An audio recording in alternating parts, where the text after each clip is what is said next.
गोटे कथा सला ठाकुर कहते जे तांको कहब साष्टांग प्रणाम प्रतिदिन 12 थर करिवे। हमको 12 थर करने प्रभु कहते कोट लेखा अच्छे ठाकुर कहले हाँ 12 थर कले रोगर प्रादुर्भाव कमी कमी जीव एवं मोर कर्म जोग करुथिले मृत्यु को टाली दब मृत्यु को टाली दब। तेणु ठाकुर आसी आमको उद्धार करने अनेक उपदेश दौरान चरम माध्यम कौन न लिखिं चरम सब गेला पुओ गेला ननन कहते तू किसी आशा कर तू आशा कले तो आशार रही तोर सदा सर्वदा मन को मो पाखे थी मो अनुभव कथा कहबी। थरे आम ठाकुर पाखे बसीचु बसला भितर ठाकुर व्यस्त है कहले तुम टे शिपुरा जीव शिपुरा आम कह हाँ आज्ञा एमती व्यस्त है गले जाई कपाल दे चुपचाप रही खाली आम कहले से बाबुलटा आसुला बाटर बाबुलटा आसला बाटर ये आम कि बुझीपार जीव कहले बोले पहड़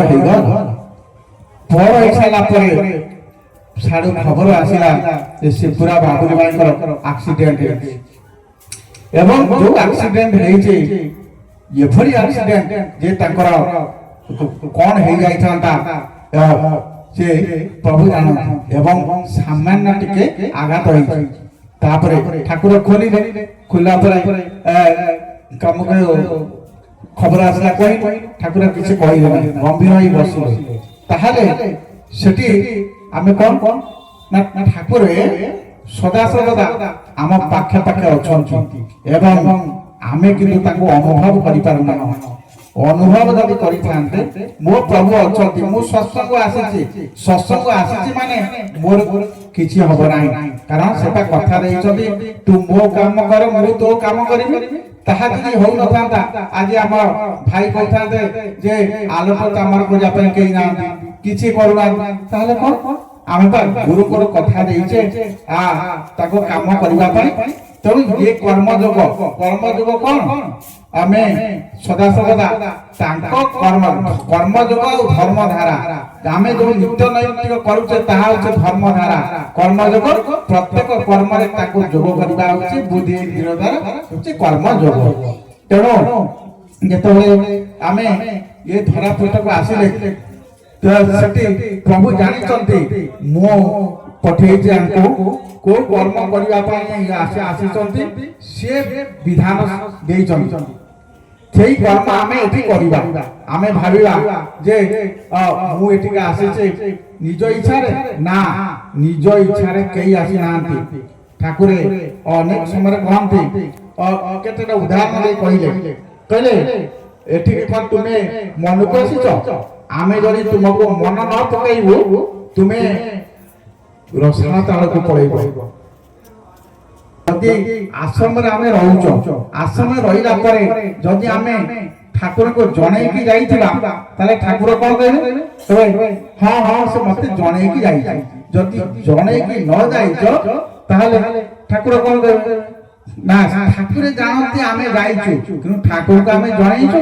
की जणै तेणु जेतबले जीव धारा पेटक आसी ठाकुर जानी किंतु सी से जड़े ना तेणु जड़े ना जो से आसी से ठाकुर कहले जे मो तू आसीचु मु जानिक खुशी हली तू मते जड़े ना जड़े थिले ताले मु तो तते कहथा ना मते जड़े की जाईची तेणु सी आसीले तेणु मु आसीची तते जड़ौची तोते मु धरुची तू जेतु जड़े के आसीना मते धरि पारिबो नाही मु तते धरा दउची तू मते जान। तेणु से कहले जे चरम रे तू मत मंडल को आसिलो मु जानी खुशी हली तेणु प्रथमे तो जगन्नाथ को आभूम प्रणाम करी परवर्ती गुरुमान पूर्ववर्ती गुरुमान को तो प्रणाम करी अर्थात जगन्नाथ को आभूम प्रणाम करी ताहले जगन्नाथ वर्तमान प्रत्यक्ष भाव रे अछंती तापरे पूर्ववर्ती गुरुदेव ତେଣୁ ପୂର୍ବବର୍ତ୍ତୀ ଗୁରୁଦେବ କିଏ? ବର୍ତ୍ତମାନେ ପ୍ରଭୁ ହଉଛନ୍ତି ଆମର ଗୁରୁ। ତା ପୂର୍ବରୁ କିଏ ଆସିଥିଲେ? ଆମର ଯେପରି ଭାବରେ ଦ୍ୱାପର ଯୁଗରେ ଭଗବାନ ଶ୍ରୀକୃଷ୍ଣ, ତ୍ରେତୟା ଯୁଗରେ ପ୍ରଭୁ ଶ୍ରୀରାମ ଏବଂ ସତ୍ୟ ଯୁଗରେ ବାମନ ରୂପରେ ଆସିଥିଲେ ପ୍ରଭୁ। ତେଣୁ ସତ୍ୟ ତ୍ରେତୟା ଦ୍ୱାପର ଏ ଯୋଉ ଗୁରୁ ମାନେ ଆସିଥିଲେ ସେ ସମୟରେ ତତ୍ତ୍ୱ ମଧ୍ୟ ନେଇକି ଆସିଥିଲେ। କିନ୍ତୁ ବର୍ତ୍ତମାନ କଳି ଯୁଗରେ କଣ ହେଇଛି ନା ଠାକୁର ସୁନ୍ଦର ଭାବରେ କହିଲେ, ମୁଁ ଯେତେବେଳେ ଆସେ ସେଠି ସୈନିକ ମାନେ ଯେମିତି ଆମର ଲକ୍ଷ ସୈନିକ ଅଛନ୍ତି, ଯୋଉଠି ଯେତିକି ଦରକାର ମୁଁ ସେତିକି ଆଣେ। ତେଣୁ ଯେତେବେଳେ କଳି ଯୁଗରେ ମୁଁ ଆସିବି ତାହେଲେ ମୁଁ ଯେତିକି ଦରକାର ସେତିକି ଆଣିବି, ସେମାନଙ୍କ ସହିତ ଲୀଳା କରି ଆଉ ଯିବି। ଆମେ କହିଲୁ ପ୍ରଭୁ କଣ ସମସ୍ତେ ଲୀଳା? ଠାକୁର କହିଲେ ଆମେ ଯାହାକୁ ଆଣିଛୁ ତା ଦ୍ୱାରା କିଛି ନା କିଛି କାମ ହବ। ତେଣୁ ସମସ୍ତେ ଲୀଳା ତମେ କହୁଛ ଯେ ମତେ କୁହ, ଗୋଟେ ଘରେ ବାପା ଧାରା ନଉଛି, ପୁଅ ପୁଅକୁ ନା ନା ସେଠିକି ଯିବେନି, ତମେ ଅଲଗା କୋଉ ସଂସ୍ଥାକୁ ଚାଲ। କାହିଁ କହୁଛୁ? କାହିଁକିନା ସିଏ ଏଠିକି ନୁହେଁ। ଯେତେବେଳେ ରାବଣ କୁମ୍ଭକର୍ଣ୍ଣ କଥା ଜାଣିଛ? ଆମକୁ ନା ସିଏ ଦ୍ୱାରପାଳ ଥିଲେ। ଯେତେବେଳେ ସିଏ ଦ୍ୱାରପାଳ ଥିଲେ ଅଭିଶାପ ପାଇକି ଆସିଲେ, ତାହେଲେ ତାଙ୍କ ଦ୍ୱାରପାଳ କାମ ଆଉ କିଏ କରିଥିଲେ କି? ନା ନା ସିଏ ତ ମର୍ତ୍ତ୍ୟମଣ୍ଡଳକୁ ଜନ୍ମ ହେଇଗଲେଣି, ଆଉ କିଏ ସେଠି ଦ୍ୱାରପାଳ ହବ? ନା, ସିଏ ଯେତେବେଳେ ଜନ୍ମ ହେଲେ ଦ୍ୱାରପାଳ ପରିବର୍ତ୍ତେ ସିଏ ହେଲେ, ତାଙ୍କ ପାଇଁ ଜନ୍ମ ହେଲୁ ଆମେ। କାରଣ ଏଠି ତାଙ୍କୁ ଉଦ୍ଧାର କରିବୁ, ଆମେ ବି ଯିବୁ, ସିଏ ବି ଯିବେ, ପୁଣି ସେଠି ଦ୍ୱାରପାଳ ହୁଏ। ନୂଆ ପୋଷ୍ଟ ନାହିଁ, ଯିଏ ଯୋଉ ପୋଷ୍ଟ ଅଛି ସେ ସେଇ ପୋଷ୍ଟରେ ରହିବ। ତେଣୁ ଯେତେବେଳେ ଆମେ ଆସିଲୁ କୋଉଠି ତ୍ରେତୟା ଯୁଗରେ ଆମେ କଣ ମଣିଷକୁ ସାଙ୍ଗରେ ନେଇନଥାନ୍ତୁ, ଆମେ ବଣରେ ବୁଲିବୁ। ତେଣୁ ସେଇ ଭକ୍ତ ମାନଙ୍କୁ ଆମେ ଭାଲୁ ମାଙ୍କଡ କରିକି ଆଣିଲୁ। ତେଣୁ ଭାଲୁ ମାଙ୍କଡ କରି ଆଣିକି ସିଏ ଆମକୁ ଚିହ୍ନିଲେ। ତେଣୁ ଏଠି ଲୀଳା ନାହିଁ, ବଣରେ ଲୀଳା ହବ। ତେଣୁ ବଣରେ ଲୀଳା ଯେତେବେଳେ ହବ ସେତେବେଳେ ଭାଲୁ ମାଙ୍କଡର ଆବଶ୍ୟକତା ଅଛି, ପଶୁ ମାନଙ୍କର ଆବଶ୍ୟକତା ଅଛି।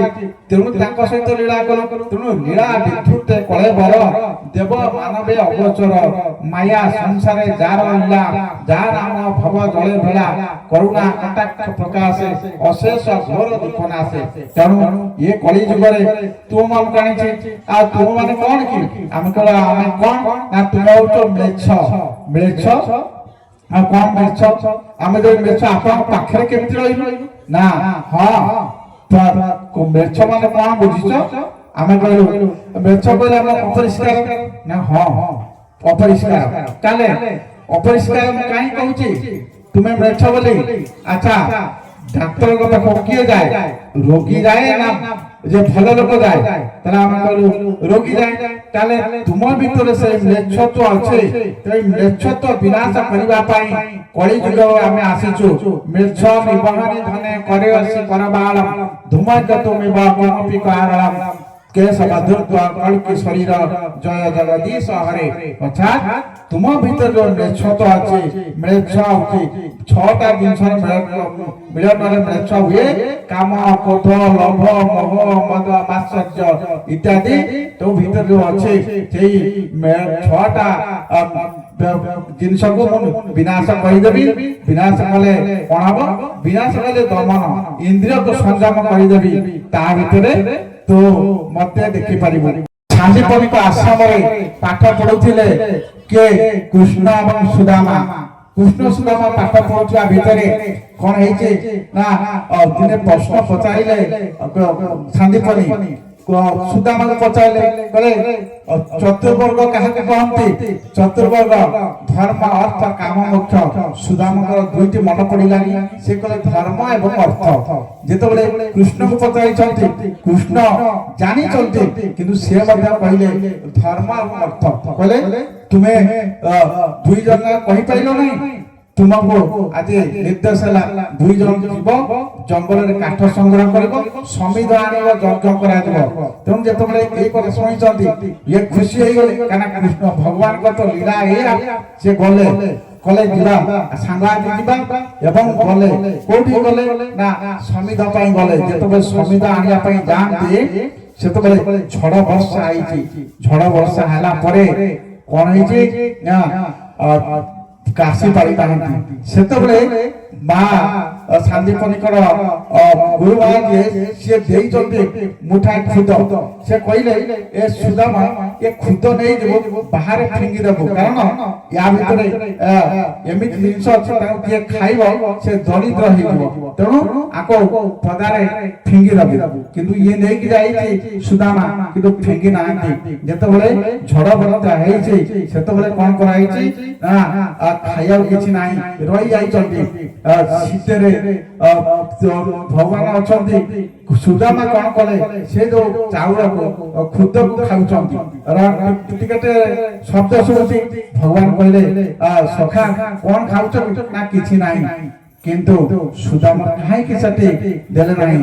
ସେ ଜାଣିଛନ୍ତି ମା କହିଲେ ଯେ ୟାକୁ ଯିଏ ଖାଇବ ସେ ଦରିଦ୍ର ହବ, ମୁଁ ବରଂ ଖାଇକି ଦରିଦ୍ର ହୁଏ, ମୁଁ ସଖାକୁ କେବେ ଦରିଦ୍ର କରିବି ନାହିଁ। ସେ ରାଜା ପୁଅ ରାଜା ହବ, କିନ୍ତୁ ମୁଁ ଖାଇକି ମୋର ଦରିଦ୍ର ହେବି। ଖାଇଲେ ତାପର ଦିନ କଣ ହେଇଥିଲା, ଗୁରୁ ଗଲେ ଡାକି ଆଣିଲେ। ଡାକି ଆଣିଲା ପରେ ଦୁଇ ଜଣ ଯାକ ଆସିଲେ। ଆସିଲା ପରେ ବଡ ହେଇକି ଯେଝା ବାଟକୁ ଗଲେ। ଜଣେ ଦ୍ୱାରିକାର ଅଧିପତି, ଜଣେ ଦରିଦ୍ର ହେଲେ, କାରଣ ସେ ଖାଇଥିବାରୁ। କିନ୍ତୁ ଘଟଣାଟା କଣ ହେଇଛି, ଏଇ ତ ବନ୍ଧୁ। ବନ୍ଧୁ ଯଦି ହବ ତାଙ୍କରି ଭଳିଆ ହୁଅ, ବନ୍ଧୁ ଯଦି ବାନ୍ଧିବ ତାଙ୍କୁ ସହିତ ବନ୍ଧୁ ବାନ୍ଧ। ଏହା ହଉଛି ଆମର କହିବାର କଥା। ଯେତେବେଳେ ସୁଦାମ ଦରିଦ୍ର ଅବସ୍ଥାରେ ରହିଯାଇଛି କିନ୍ତୁ ଖାଇବାକୁ ପାଇନି, ତାଙ୍କ ପତ୍ନୀ ସୁମତି କହିଲେ ତମେ କହୁଛ ତମ ସାଙ୍ଗ ଦ୍ୱାରକାର ଅଧିପତି, ତାଙ୍କୁ ଟିକେ ଆମ କଥା କହୁନ। କହିଲେ କଣ କହିବି, ମୋ ବନ୍ଧୁକୁ କହିବି ମୋ ଦୁଃଖ କଥା କଣ ତାକୁ ଜଣାଯାଏ? ବନ୍ଧୁକୁ କେବେ ଦୁଃଖ କହିବ ନାହିଁ, କାରଣ ମୋ ଦୁଃଖ ଶୁଣିଲେ ସେ ପା ଦୁଃଖୀ ହେଇଯିବେ। ମୋ ସଦାବେଳେ କହିବି ନାହିଁ ମୁଁ ଆନନ୍ଦରେ ଅଛି, କାରଣ ମୋର ଆନନ୍ଦ ତାଙ୍କ ହିଁ ଆନନ୍ଦ ଦବ। ମୋ ଦୁଃଖଟା ଦେଖିଲେ ଶୁଣିଲେ ତାଙ୍କୁ ଦୁଃଖ ହବ, ମୁଁ କହିବି ନାହିଁ। ଏଇ କଥା କହିବା ପରେ ସମୟ ବିତି ଯାଇଛି। ଦିନେ ଛୁଆମାନେ ଉପାସ ରହିଛନ୍ତି। କହିଲେ ସୁମତି ଆଜି ଯାଅ, ଏଭଳି ଛୁଆ ଉପାସ ରହିଛନ୍ତି। ସେ କହିଲେ ଠିକ ଅଛି, ବହୁତ ଦିନ ତ ବନ୍ଧୁଙ୍କ ସହିତ ଭେଟ ହେଇନାହିଁ, ତାହେଲେ ନେବି କଣ? ଏ କଥା ଯେତେବେଳେ କହିଛନ୍ତି ସେତେବେଳେ ସୁମତି କଣ କଲେ ନା ଗଲେ ପଡିଶାରେ ଯେତେବେଳେ ମାଗିଛନ୍ତି କେହି ଦେଲେନି, ଖୁଦ ମୁଠା ଦେଲେ। ତାହେଲେ ଇଏ ଯୋଉ ଖୁଦ ମୁଠା ଆଣିଲେ କଣ ପାଇଁ? ସେ ପିଲା ଛୁଆଙ୍କ ପାଇଁ ଆଣି ନାହାନ୍ତି, କେବଳ ତାଙ୍କ ପାଇଁ ଯୋଉ ସମର୍ପିତ କରି ଆଣିଲେ ସେ ଖୁଦ, ସେଇ ଖୁଦକୁ ନେଇ ଆଣି ଭାଜି ଦେଲେ। ଭାଜି କହିଲେ ୟାକୁ ନେଇଯାଅ। ନେଇକି ଯାଇଛନ୍ତି, ବାଟରେ ଗଲାବେଳେ ଯାଉଛନ୍ତି, ସ୍ମରଣ କରୁଛନ୍ତି, ତାଙ୍କର ସଖାକୁ ଚିନ୍ତା କରୁଛନ୍ତି, ପିଲାଦିନ କଥା ଭାବୁଛନ୍ତି, କଣ କେମିତି ପାଠ ପଢୁଥିଲେ ଭାବି ଭାବି ଭାବି ଭାବି ଯେତେବେଳେ ଯାଇଛନ୍ତି ସେଠି ତାଙ୍କର ଦ୍ୱାରକା ପାଖରେ ପହଞ୍ଚୁଛନ୍ତି। ପହଞ୍ଚିଲା ପରେ ତାଙ୍କୁ ସମସ୍ତେ କହିଲେ ତୁମେ କୋଉଠୁ ଆସିଛ? ନା ମୁଁ ଆସିଛି ମୋ ସାଙ୍ଗକୁ ଦେଖା କରିବା ପାଇଁ। ତୁମ ସାଙ୍ଗ ତୁମେ ତ ମେଛ ଏଭଳି ଅଛ, ତୁମ ସାଙ୍ଗ କିଏ? ନା ମୋ ସାଙ୍ଗ ହଉଛନ୍ତି ସେ ଭଗବାନ, ତୁମ ଯୋଉ ଦ୍ୱାରକାଧିପତି ସେ ହଉଛନ୍ତି ମୋ ସାଙ୍ଗ ସଖା। ସେ କହିଲେ ନା ମିଛରେ କହୁଛ, କାରଣ ଏମିତି କହିଲେ ଆମେ ତୁମକୁ ଆଦର କରିବୁ। ଏ କଥା ଶୁଣିଲା ପରେ କହିଲେ ନା ମୋଟେ ମିଛ ନୁହେଁ, ତୁମେ ତାଙ୍କୁ ଥରେ କହିଦେଇ ଆସ ତୁମର ସଖା କିଏ ଆସିଛନ୍ତି। ସେ କହିଲେ, ସେ ଦରୁଆନ ଯିଏ କହିଲେ ଭାରି ଚାଲାକ, ମୁଁ ଯେତେବେଳେ ଯିବି କହିବା ପାଇଁ ତୁମେ ମୋ ପଛ ପଛ ପଳେଇବ। ସେ କହିଲେ ସେ କଥା କେବେ ସୁଦାମ କରିପାରିବ ନାହିଁ, କାରଣ ମୁଁ ଜାଣିଛି ମୋ ସଖା କିଏ, ସଖା ଜାଣିଛନ୍ତି ମୁଁ କିଏ। ଏ କଥା ଯେତେବେଳେ କହିଛନ୍ତି ଗଲେ ତାଙ୍କୁ କହିଛନ୍ତି ଯେ ପ୍ରଭୁ ଆପଣଙ୍କର ସଖା କିଏ ଆସିଛନ୍ତି, ତା ନା ସୁଦାମ, ସେ ଆସିଛନ୍ତି। ଏ କଥା ଶୁଣିବା ମାତ୍ରେ ଭଗବାନ ଡେଇଁ ପଡିଲେ, ଆସେ ସାଙ୍ଗେ ସାଙ୍ଗେ ସୁଦାମର ପାଦ ଧୋଇଦେଲେ, ପ୍ରଣାମ କଲେ। ସମସ୍ତେ ଦେଖୁଛନ୍ତି ଇଏ କଣ, ଇଏ ଦରିଦ୍ର, କିନ୍ତୁ ଇଏ ଯାଇ ତାଙ୍କର ପାଦ ଧୋଇଦେଲେ।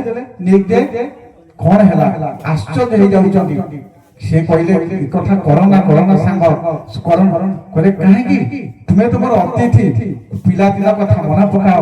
ଏ କଥା କହିଲା ଭିତରେ ଲୁହ ଆସି ଯାଉଥାଏ ସୁଦାମଙ୍କର।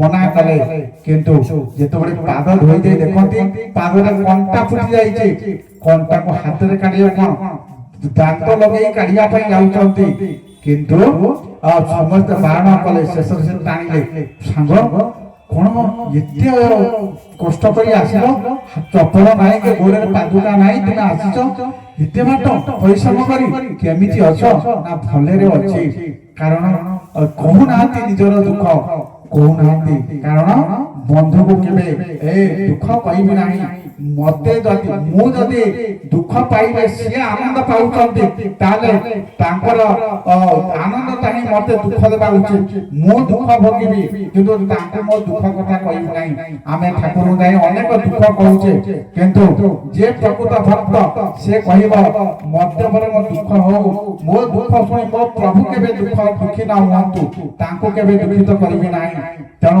ସେଇଭଳି ଭାବରେ ସୁଦାମ ଯେତେବେଳେ ଏ କିଛି କହି ନାହିଁ ତାପରେ ମନେ ପକାଇଛନ୍ତି ପିଲାଦିନର କଥା ତାପରେ ଯେତେବେଳେ ତାଙ୍କର ଅଷ୍ଟପଞ୍ଚ ବର୍ଷ ଆସି ଯାଇଛନ୍ତି କଣ ଚାଲିଛି ଦେଖିଲେ ଏଇଭଳି ଲୀଳା ଯେ କହିଲେ ଆପଣଙ୍କର ସେ କିଏ ନା ମୋ ସଖା ପିଲାଦିନେ ଆମେ ଏଠି ପାଠ ପଢୁଥିଲୁ କିନ୍ତୁ ସେ ଆଜି ଏଇ ଅବସ୍ଥା ଇଏ ଦେଖିକି ଚାରିଆଡେ ଚିନ୍ତା କରୁଛି ଇଏ କଣ ଏତେ ମହଲା କହିଲେ ସାଙ୍ଗ ଆଜି ଆମେ ଏକାଠି ଶୋଇବା ଗୋଟିଏ ଜାଗାରେ ଦେଖନ୍ତୁ ଭାବ ଭଗବାନ ଏବଂ ସୁଦାମ ଶୋଇଲେ ପିଲାଦିନ କଥା ମନେ ପକେଇଲେ ତାପରେ ସକାଳୁ ହେଇଛି ଭଗବାନ କହୁଛନ୍ତି ସଖା ଆଉ ଆମ ଭାଉଜ କଣ କିଛି ଦେଇନାହାନ୍ତି ଆମ ପାଇଁ ଖାଇବା ପାଇଁ ନିଶ୍ଚିତ କିଛି ଦେଇଥିବେ ନା ନାଇଁ କିଛି ଦେଇନାହାନ୍ତି ନା ନିଶ୍ଚିତ ଦେଇଥିବେ କଣ ଦେଇଥିବେ କଣ ଆମ ଘରେ ଅଛି ତା କିଛି ନାହିଁ ଆପଣ ମିଛ କହୁଛ ସଖା କଣ ଆଣିଛ ଦିଅ ଇଏ ଦଉନାହାନ୍ତି କାରଣ ଇଏ ଦ୍ୱାରକାଧିପତି ଦ୍ୱାରିକାଧୀଶକୁ ଇଏ ଦେବେ ଖୁଦ ଭଜା ଦେଲେ ନାହିଁ କିନ୍ତୁ ଇଏ କଥା ଯେତେବେଳେ ଦେଇନାହାନ୍ତି ଖୋଜିଲେ ତ ଭଗବାନ ଶ୍ରୀକୃଷ୍ଣ ଖୋଜିକି ନିଜେ ଆଣିକରି ଇଏ କଣ ବନ୍ଧା ହେଇଛି ଦେଖିଲେ ଇଏ ଟାଣୁଛନ୍ତି ସୁଦାମା କିନ୍ତୁ ସିଏ ଦଉନାହାନ୍ତି ଭଗବାନ ଖୋଲି ସେ ଖୁଦ ଭଜାକୁ ଖାଇବା ସମୟରେ ଆସିଗଲେ ଅଷ୍ଟପାଟ କଣ ଖାଉଛ ଆମେ ଖାଇବୁ ସିଏ ମଧ୍ୟ ଖାଇବେ କହିଲେ ଏଠି ଖାଇଲେ କିଛି ଦବା ପାଇଁ ପଡେ କିନ୍ତୁ କଣ ଦବ ସାଙ୍ଗ କେବେ ମାଗିବ ନାହିଁ ମୋର କାରଣ ଭଗବାନଙ୍କୁ କେବେ କିଛି ମଗାଯାଏ ନା ସେ ହେଉଛନ୍ତି ସେଭଳି ଭକ୍ତ ସବୁ ସମର୍ପଣ କରିଦିଅନ୍ତି ମାଗନ୍ତି ନାହିଁ ପ୍ରଭୁ କଣ ମାଗିବି ଆପଣ ମୋ ପାଖରେ ସଦା ରୁହନ୍ତୁ କୁନ୍ତି ଯେମିତି କହିଲେ କଣ ମାଗିବି ଦୁଃଖ ବେଳେ ଆପଣ ସଦାବେଳେ ରହିବେ ଯେତେବେଳେ ସୁଖ ଆସିବ ସେତେବେଳେ ଆପଣ ନଥିବେ ଯେତେବେଳେ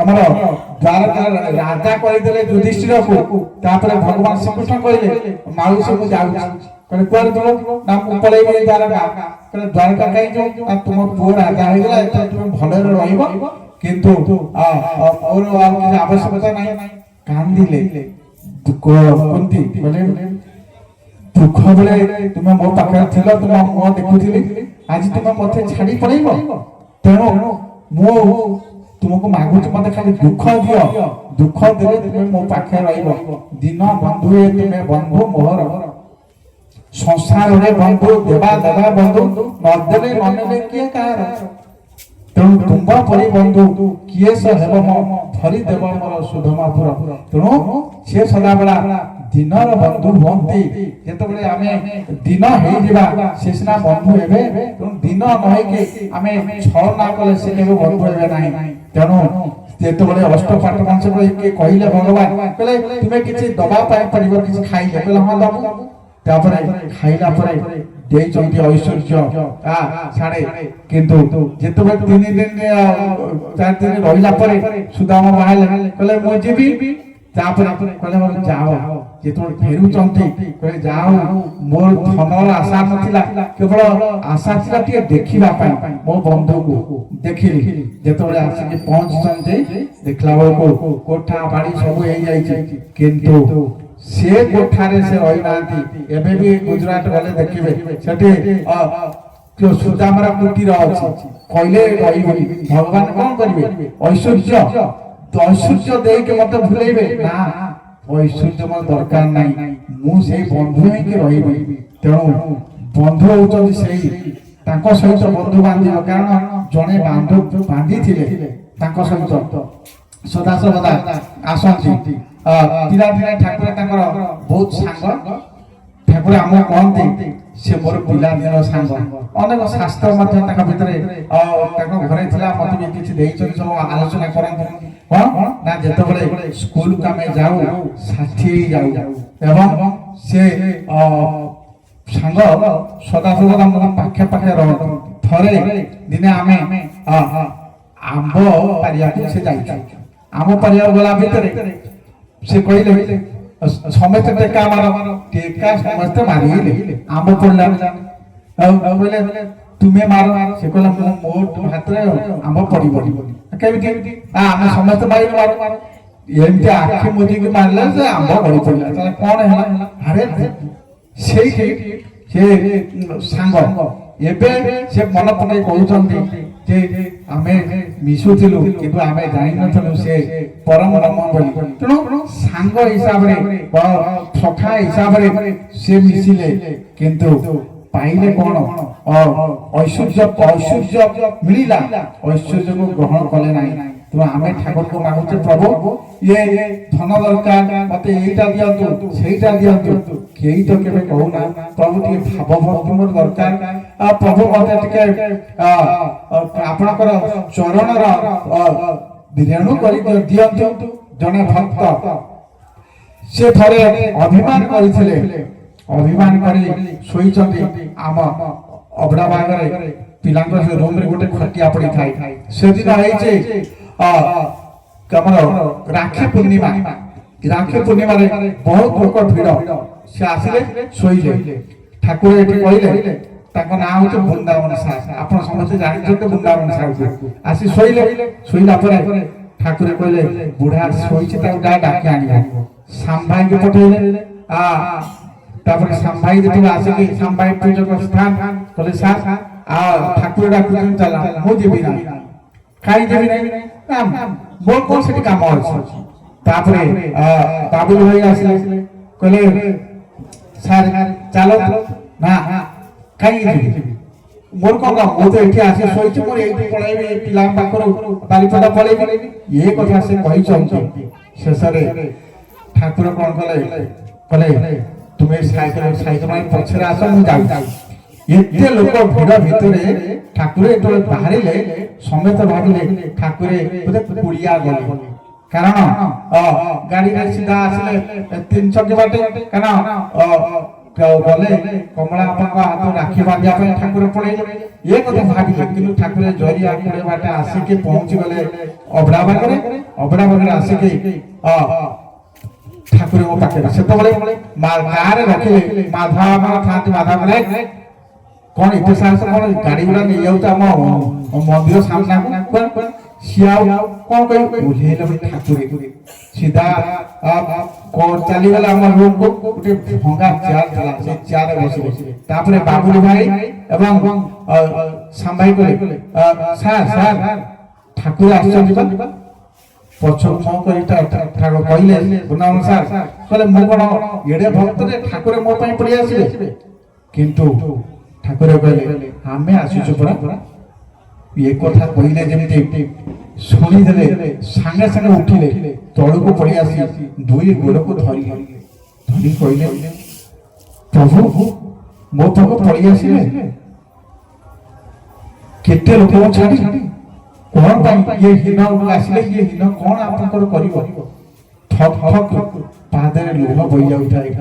ଆମେ ସେଠି ଧୈର୍ଯ୍ୟ ରହିତ ଭକ୍ତ ଭଗବାନଙ୍କର ମିଳନ କେଉଁ ଭାବରେ ଭକ୍ତ ପାଇଁ ଭଗବାନ ପଳେଇ ଆସନ୍ତି ଏବଂ କହିଲେ ପ୍ରଭୁ ମୁଁ ଅପମାନ କରିଥିଲି। ମୁଁ କଣ ଆପଣଙ୍କୁ ମାଗିଥିଲି ଧନ ନା ଟଙ୍କା ନା ସୁନା?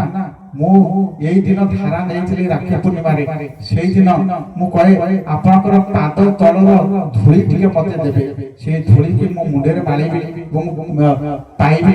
ପ୍ରତି ବର୍ଷ ଗୋଟିଏ ଦିନ ପରେ ଆପଣ ସେଠୁରୁ ବଞ୍ଚିତ କଲେ, ସେଇଥିପାଇଁ ମୋର ଟିକେ ଅଭିମାନ ହେଇଥିଲା। ତେଣୁ ଅଭିମାନ ଠାକୁର କହିଲେ ଚାଲ ଏତିକି କହିଛନ୍ତି କୁଆଡେ ସେ ଅଭିମାନ ଗଲା ଅଭିମାନ ମିଳେଇ ଗଲା ବାହୁଡ଼ା ଧନରେ ମୋର ଅଭିମାନ ଦୂର କର ବନ୍ଧା ମୁଇଁ ସଦା ତୋର ଭାବ ଡୋରିରେ ତେଣୁ हे बाउला धन तो भाव डोरी मो बंधा तेणु भाव भक्ति जेतबे से कांदी बोई आम समस्त धैर्य भरा हो भक्त भगवान कौन न करती सार जाइछन्ति तेणु जेपरि भक्त हो जेपरि निस्वार्थ भाव फल पाइले बचे निश्चित भाव आमर हेजिबे अट्टसुरा जनपदा शिवसुरा दुजंत कामिन्या केश सुरेन संभवन्ते कलाबे अर्थात ए जुगरे कौन करिबे अट्टसुरा जनपदा भात बिक्री हबो कली जुगर लक्षण होची रास्ता कोडे भात बिक्री हबो अर्थात होटल बसे शिवसुरा दुजंत दिज माने कहार मंगल चिंता करिवे ना शिव मंगल मंगल चिंता करिवे ना कामिन्या केश सुलेना कामिनी माने झियो माने नारी माने केवल केश सजै सजै तकर जीव संभवन्ते कलाबिह तेणु ये कई जुगरे जेतबळे एई भई चालिथिबो उद्धार कोन हबो तापरे लिखिले जत्फलं नास्ति तपसा न जोगेन समाधिना तत्फलं लभ्यते सम कल के सब कीर्तना तेणु ये कई जुगरे कोन करिवो तपस्या तो रहिबो नाही तो जोग रहिबो नाही ध्यान रहिबो नाही किंतु तत्फलं लभ्यते सम कल के सब कीर्तना के सबकर कीर्तन कले ताहापरे ये सबु जाको समाधान हेजिवो तेणु कीर्तन अर्थ कोन आपण भाबुतबे खोल कर्तर धैले कीर्तन ना ताको कहा जाए संकीर्तन कीर्तन होउची तांको विषय कहिबा तांको विषय सुनिबा ये होउची कीर्तन आमे वर्तमान ठाकुर को गुण कीर्तन करूचे कथा कीर्तन करूचे तेणु ये जो कथा गुण कीर्तन करूचे से सदा सदा एटी उपस्थित कारण से कहि चंदी मो कथा जोते आलोचना मो सेही ठारे रहे तेणु ये कथा ताको कथा आलोचना होउची कली जुगरे नम मरकत श्याम बपसे दिगंत से केशवाय नमस्तुभ्यं नमस्ते पितवास से जेतबळे कली जुगरे प्रभु आसीबे एठी लिखा अछि अष्टम स्कंद 16 अध्याय 35 नंबर श्लोक रे लिखा अछि जे नम मरकत श्याम बपसे से अधिगंत से केशवाय नमस्तुभ्यं नमस्ते पितवास से जेतबळे भगवान जन्म नेबे से कोन केशव नाम रे आसीबे एवं पितवास हळदिया वस्त्र धारण करिवे हळदिया वस्त्र पिंदिवे तेणु प्रभु परम आसी छन्ते एई केशव नाम रे एवं हळदिया वस्त्र धारण करि छन्ते प्रभु सुंदर भाबरे मूर्ति रे दर्शन देउछन्ते तेणु ये कली जुगर लोक माने उद्धार होबा पाई जो पथ अछि सेही पथ हमको से बतैले एही मार्ग रे जेबु एही नाम जप करिबु को नाम ना आपण समस्त जानि चंदी निज नामे मंत्र देबे गुरु रूपे जान स्नायु देखि प्रणाम को करूथिबु टाण निज नामे मंत्र देबे आपण देखंतु जेतबळे ठाकुर आसितंदी रामचंद्र कर ना ओ रामायण नाम मते कहै नै से रघुनाथ कह जाइछि ओ रघुनाथाय नमः से राघव कह जाइछि किंतु कृष्ण कर ना कृष्णाय नमः नै ओम नमः भगवते वासुदेवाय मध्ये कह जाइछि किंतु एठी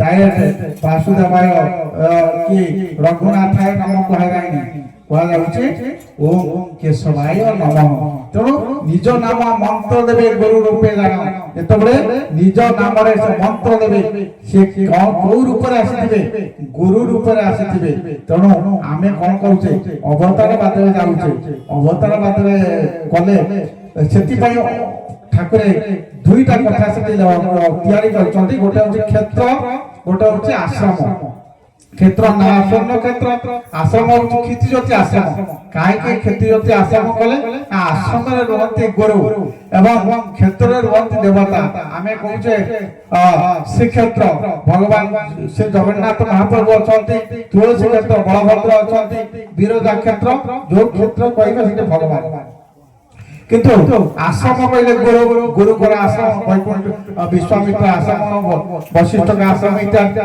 ତେଣୁ ଏଠି ଠାକୁର କହିଲେ ଆଶ୍ରମ ଏବଂ କ୍ଷେତ୍ର ଦୁଇଟି ସେ ପ୍ରଭୁ ଅବ୍ୟକ୍ତ ପୁରୁଷ ଆସିଛନ୍ତି ଏବଂ ଗୁରୁ ରୂପରେ ଆମ ଧାରା ଦଉଛନ୍ତି ତେଣୁ ଗୁରୁ ରୂପରେ ଆମେ ଯଦି ତାଙ୍କୁ ଧରିବା ତାହେଲେ ଉଦ୍ଧାର ହେବା ଉଦ୍ଧାର ହେବୁ ଯେବେ ଭବ ସାଗର ଉପାୟ କରି ଭଜ ଏବେ ଶ୍ରୀ ଗୁରୁ ତେଣୁ ଗୁରୁ ରୂପରେ ତେଣୁ ଗୋଟେ କଥା ହେଲା ଠାକୁର କହିଲେ ତୁମେ ମୋତେ ଚାହ ମୁଁ ତୁମକୁ ଚାହିଁ ସାଇ କଲେ କୋଠୁ ନେଇଛି ଏ କଥାଟା ଯେତେବେଳେ ଲେଖିଛନ୍ତି ଆମେ ସମସ୍ତେ ପଢୁଛନ୍ତି ଆମ ଭିତରେ ସମସ୍ତ ଭିତରେ ଏଟା ସନ୍ଦେହ ଆମ ଭିତରେ ବି ସନ୍ଦେହ ଟିକେ ଟିକେ ଥିଲା ଆମେ କହିଲୁ ପ୍ରଭୁ ଚରଣରେ ଲେଖିଛ ଆମେ ସନ୍ଦେଶ ପତ୍ର ଲେଖିଛନ୍ତି ତୁମେ ମୋତେ ଚାହ ମୁଁ ତୁମକୁ ଚାହିଁ ସାଇଙ୍କ ନିକଟରୁ ନେଇଯିବି ଆଚ୍ଛା ଆପଣଙ୍କୁ ଚାହିଁକି ସାଇଙ୍କ ନିକଟରୁ ନେଇଯିବେ ସାଇ କିଏ ସାଇ କଣ ଆପଣ ନୁହଁ ତାପରେ କହିଲେ ନା ଆମର ତ ଆହୁରି ସନ୍ଦେହ ବଢିଗଲା କହିଲେ ମୁଁ ଆପଣ ସାଇ ନୁହନ୍ତି ତାହେଲେ ଆଉ ଆମେ ଗୁରୁ ଆପଣଙ୍କୁ କରିଛୁ କହିଲେ ହଁ କହିଛନ୍ତି ଆଉ ସାଇ କଣ ଆମେ ସାଇ କିଏ କାହା ପାଖକୁ ଦେବୁ ତେଣୁ କହିଲେ କୃଷ୍ଣ ଏବଂ ଅର୍ଜୁନର ସମ୍ପର୍କ କଣ ଆମେ କହିଲୁ କୃଷ୍ଣ ଅର୍ଜୁନର ସମ୍ପର୍କ ହଉଛି ସଖା କହିଲେ ଯଦି ସଖା ତାହେଲେ କୃଷ୍ଣ ଅର୍ଜୁନକୁ ସଖା ରୂପରେ ଦେଖୁଥିଲେ ଯେତେବେଳେ ବିଶ୍ୱରୂପ ଦେଖେଇଲେ ସେ କଣ ତାକୁ କହିଲେ ସେଠୁ ଶୋକଟି ମନେ ପଡିଗଲା ଯେ ଶୋକ ଯେତେବେଳେ ମନେ ପଡିଗଲା ଠିକ କଥା ସେ କେତେ କଥା କହିଲେ ମୁଁ ଜାଣିନଥିଲି ମୁଁ ଏତେ ଆପଣଙ୍କୁ ଅପମାନ କରିଛି କେତେ କଣ କଟୁ ଭାଷା କହିଛି ମାନିନି କିନ୍ତୁ ଭଗବାନ କହିଲେ ସେ ସବୁ ଛାଡ ଯେତେବେଳେ ଆମେ ସଖା ଭାବରେ ମିଶୁଥିଲେ ସେ ଅଲଗା ବର୍ତ୍ତମାନ ଦେଖି ସାରିଲା ପରେ ଅଲଗା ସେ ସାଙ୍ଗେ ସାଙ୍ଗେ ଜାଣିଗଲି କେମିତି ନା ସେ ଯେତେବେଳେ ତାଙ୍କ ସହିତ ମିଶିଲେ ସମର୍ପଣ ଭାବ ଅର୍ଜୁନଙ୍କର କଣ ଭାବ ଥିଲା କୃଷ୍ଣ ଯାହା କରିବେ ସେଇଆ ଥରେ ଆମେ ବିଷୟକୁ ଆସିବା ଥରେ କୃଷ୍ଣ ଏବଂ ଅର୍ଜୁନ ଯାଇଛନ୍ତି ଗଲା ପରେ ଦେଖୁଛନ୍ତି କୃଷ୍ଣଙ୍କୁ ଭଗବାନ କହିଲେ ଅର୍ଜୁନ ଏଇ ଗଛରେ ତ ଗୋଟେ ନଈ ବହି ଯାଉଛି ନା ହଁ ତ ପ୍ରଭୁ ନଈ ବହି ଯାଉଛି ଅର୍ଜୁନ ଇଏ ପକ୍ଷୀ ଗୁଡାକ ସବୁ କଣ ପୋଡି ଯାଉଛନ୍ତି ତାଙ୍କ ଭିତରେ ନିଆଁ ବାହାରୁଛି ନା ହଁ ତ ନିଆଁ ବାହାରୁ ଯାହା କହିଲେ ସବୁ ହଁ କହିଲେ ତାପରେ ସମର୍ପିତ ଭାବ ଦେଖନ୍ତୁ ତାପରେ କହୁଛନ୍ତି ଭଗବାନ ଅର୍ଜୁନ ମୁଁ ଯାହା କହିଲି ସବୁ ସତ କହିଲି ନା ଆପଣ ଯାହା କହିଲେ ସବୁ ସତ ନା କଣ ନଈ ବହି ଯାଉଛି ଏଇ ଗଛ ଉପରେ ନା ଆପଣ କହିଲେ ଆପଣ ଯଦି କହିଲେ ଏଇଆ ସତ୍ୟ ତାହା ସତ୍ୟ କାରଣ ଆପଣ ତାହା କରିଦେବେ ମୁଁ ଯଦି ନାଇଁ ବହି ଯାଉ ନାହିଁ କହିବି ଆପଣ ତାହା କରିଦେବେ ତେଣୁ ଏଠୁ କଣ ଆମେ ଜାଣିଲୁ ଆପଣ କଣ ନା କର୍ତ୍ତମ ହରିକର୍ତ୍ତା ଆପଣ ସବୁ କିଛି କରିପାରିବେ ଅସମର୍ଥକୁ ସମର୍ଥ କରିବେ ସମର୍ଥକୁ ଅସମର୍ଥ କରିବେ ତେଣୁ ସେଇଥିପାଇଁ ଆମେ କହୁଛୁ ଯେ ଠାକୁର ଯେତେବେଳେ ଆସୁଛନ୍ତି ଭକ୍ତ ଧାମକୁ ସେ ତ ସବୁ କଲା ନା ତେଣୁ ଆମେ ଖାଲି ତାଙ୍କ ଶରଣାପନ୍ନ ହେଲେ ହେଇଯିବ।